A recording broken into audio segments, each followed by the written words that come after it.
Good evening. Welcome to Left, Right and Centre. I'm Vishnu Shom.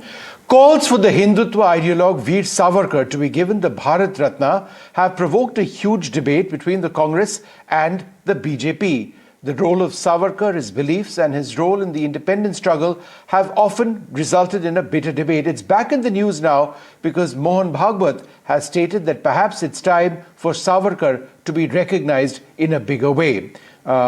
So what we thought we would do is bring you arguments for and against Veer Savarkar, which have historically defined the debate. Should he be given the Bharat Ratna, as has been demanded by the RSS? So the case for Veer Savarkar. He has defined Hindutva as a cultural and geopolitical identity which unites the subcontinent. So the ideological foundation of Hindutva as being something which is part of something larger. He's led the Abhinav Bharat Society and reclassified the 1857 mutiny as a war for independence. So there was revolutionary leadership in a sense. He's endured years of harsh labor in the Andaman Cellular Jail for his anti-colonial activities. He advocated for the total abolition of the caste system and promoted inter-dining. He was a social reformer in that sense. He encouraged scientific thinking and criticized the blind religious worship of animals.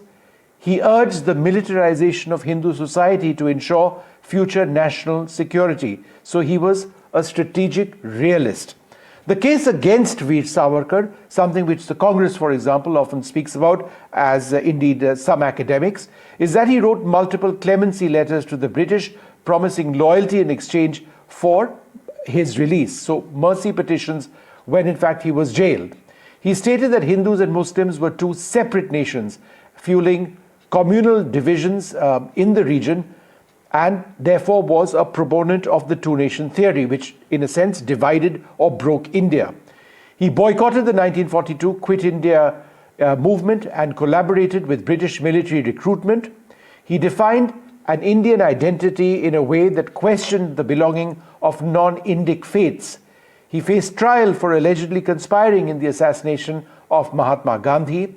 He strongly opposed Gandhi's non-violence, favoring a more militant, more aggressive, and more political stance. So those are the broad contours of the debate for and against Savarkar. The RSS, as I have mentioned now, wants him to get honored in a bigger way with the Bharat Ratna. Joining us to debate this, we've got Professor Monojit Mondal, Professor Hindol Sengupta, Dolly Sharma of the Congress, and Pradeep Bhandari of the BJP. Thank you all very much for being with us.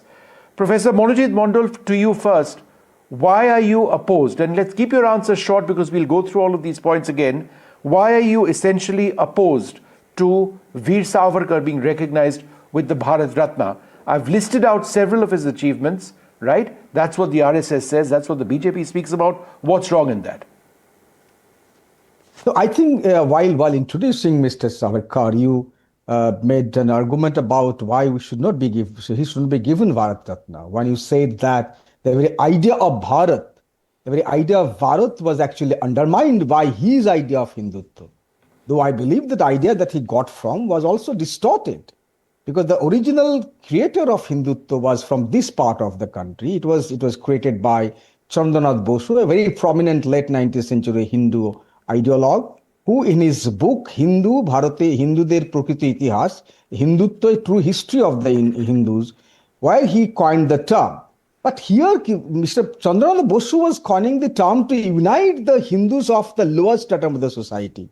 But when Savarkar borrowed this idea from Mr. Bosu, he distorted the idea to exclude the Muslims and non-Hindus.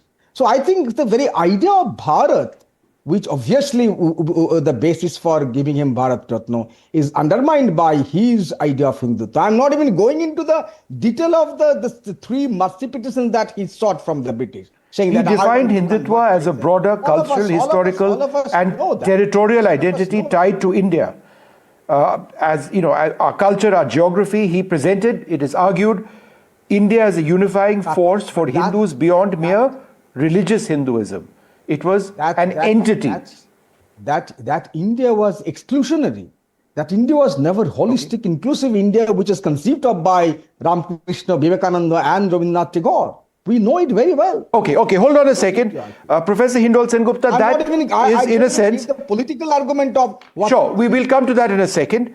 What Monojit Mondal speaks about is that whatever identity of Hindutva Veer Savarkar spoke about, it was exclusionary. It was an India for Hindus. It excluded, for example, minorities like Muslims, possibly Christians. How would you respond to that? Long before we discuss any of this, Vishnu, we must have the historical understanding and indeed the humility to really put the facts as they stand.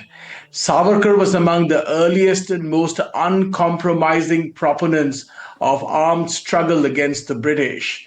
He operated from London when the nationalist movement was still very, very moderate.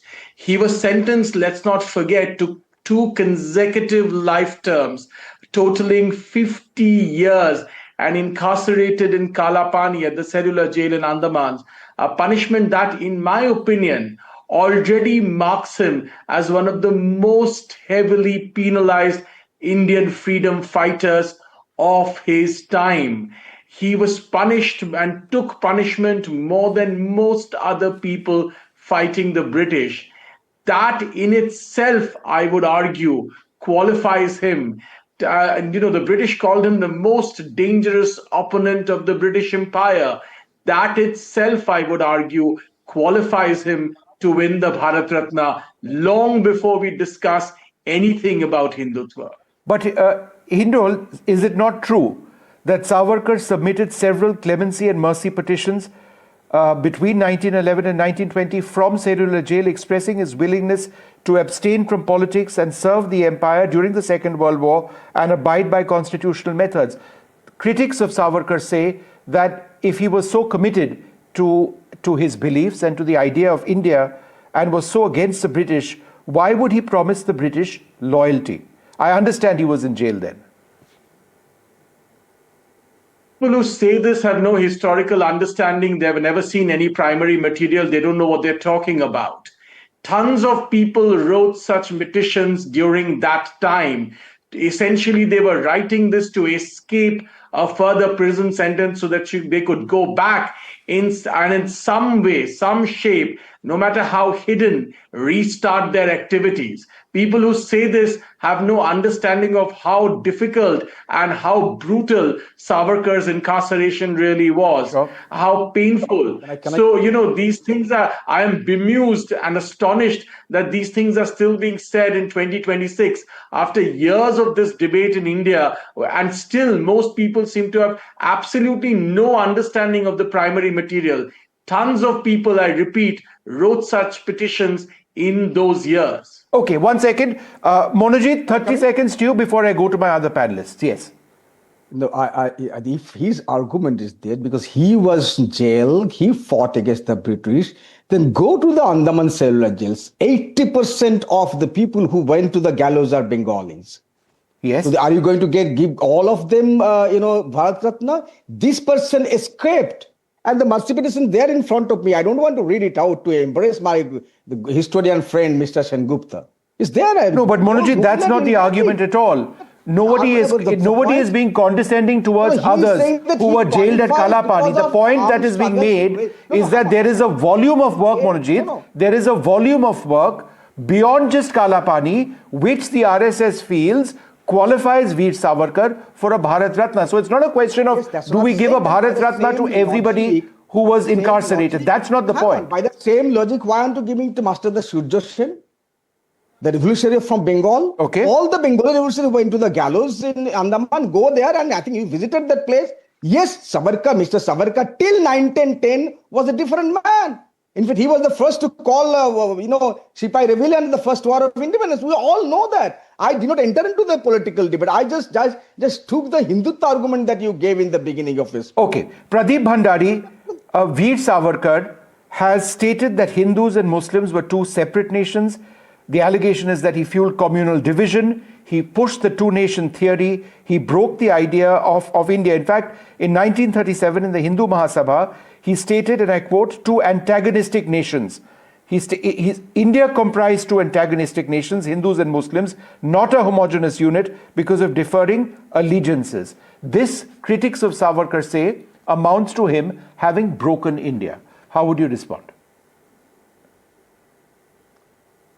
Well, at the outset, Vishnu, Veer Savarkar is the most towering freedom fighter, and Bharat Ratna to him is long overdue, and it will be sooner rather than later, which we will see Honorable Prime Minister Narendra Modi's government through consensus one of these days definitely give Bharat Ratna to Veer Savarkar. But please note, Veer Savarkar is the man who inspired Bhagat Singh. Veer Savarkar is the man who inspired Netaji Subhash Chandra Bose. Veer Savarkar is the man who wrote India's first war of independence. Veer Savarkar is the man who fought against untouchability. Veer Savarkar is the first freedom fighter who spoke against blatant communal politics of the British, which were absolutely anti-Hindu. Veer Savarkar was against one-sided secularism. He believed that secularism, if practiced, has to be both from the sides of the Hindus and the Muslims alike. In fact, Veer Savarkar was such a towering personality, as Hindol was mentioning, that the British called him one of the most dangerous opponents of the British Empire, and he's the only freedom fighter having served 2 Kala Pani, in fact 6 months of solitary confinement, which was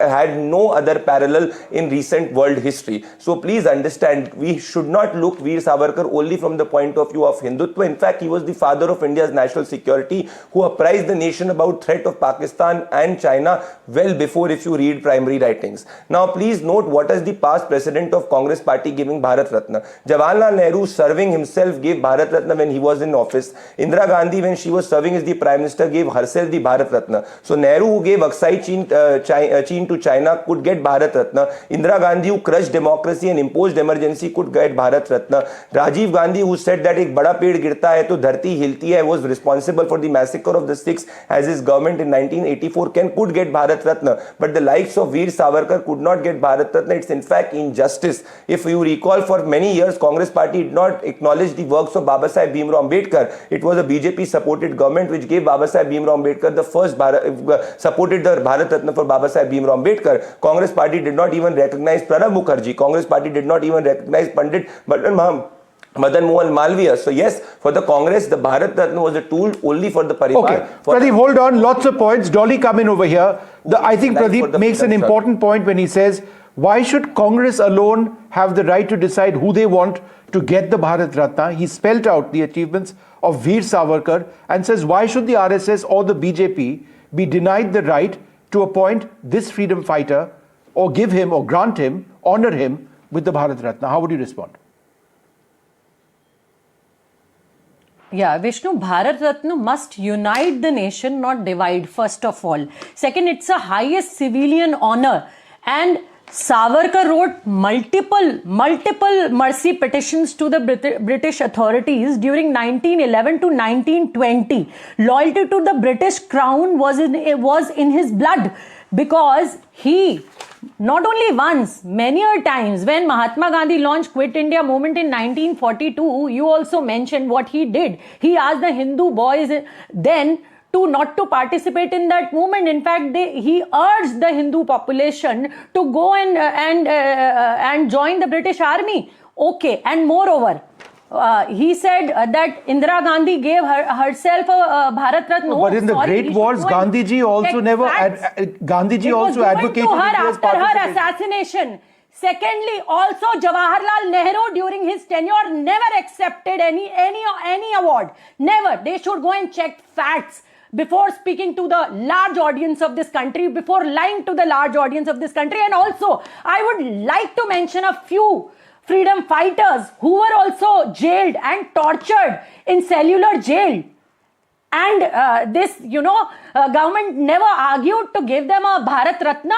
It should not be given as per the ideology. It should be given for the contribution that they had in the freedom movement. So I would like to name a few. Please give me a second. I would like to name a few. I would like to read a few names. Batukeshwar Dutt.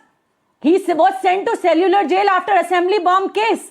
Harsh punishment was given, but no mercy petition. Sachidanand Sanyal, he was also in cellular jail, but no mercy petition. Birendra Kumar Ghosh, younger brother of Arvindo Ghosh, he also was in cellular jail. He also was tortured, but never wrote a mercy petition. Ulaskar Dutt, airport bomb revolutionary, Allow me a never rebuttal. wrote a mercy petition.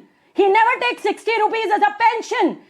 He never took 60 rupees as a Okay. pension from Britishers. Why it was given? Okay, By Dolly, we Britishers. don't have to get all angry over Why it here. was given? I would also like to mention a few names. 10 Padurang seconds, Khoji. He also did not Okay, wrote. Dolly, I take the point that you're mentioning, that there Never. are others you Jawahar feel Lal are Nehru was equally in jail for deserving. I 9 take that years. point. Hindol, And they said he was I think many of the names which Britishers- Dolly has no, suggested, Britishers Batukeshwar said- Dutt, Allow for me a rebuttal, example, please. are No. well-known freedom Britishers fighters. always thought Therefore, Gandhi is it is not the true? father of this Dolly, I don't He fight went on to my the programs, gallows. and I promise you nobody's He going to went to get the angry. over gallows here. smiling. Hindol, but I think For she the- makes for a the very sake of the valid point. motherland. She's named wonderful people involved in our freedom struggle. So if the argument is that, why not them? How would you respond? Simple reason that Savarkar's contributions are not just related to only the fact that he was jailed. Strategically, as I mentioned in my earlier answer, the British considered himself their most formidable opponent. And also, not one person, even in your panel, has mentioned that Savarkar really fought for equity in caste Yes, rights, yes. including creating one of the most intensive against untouchability movements.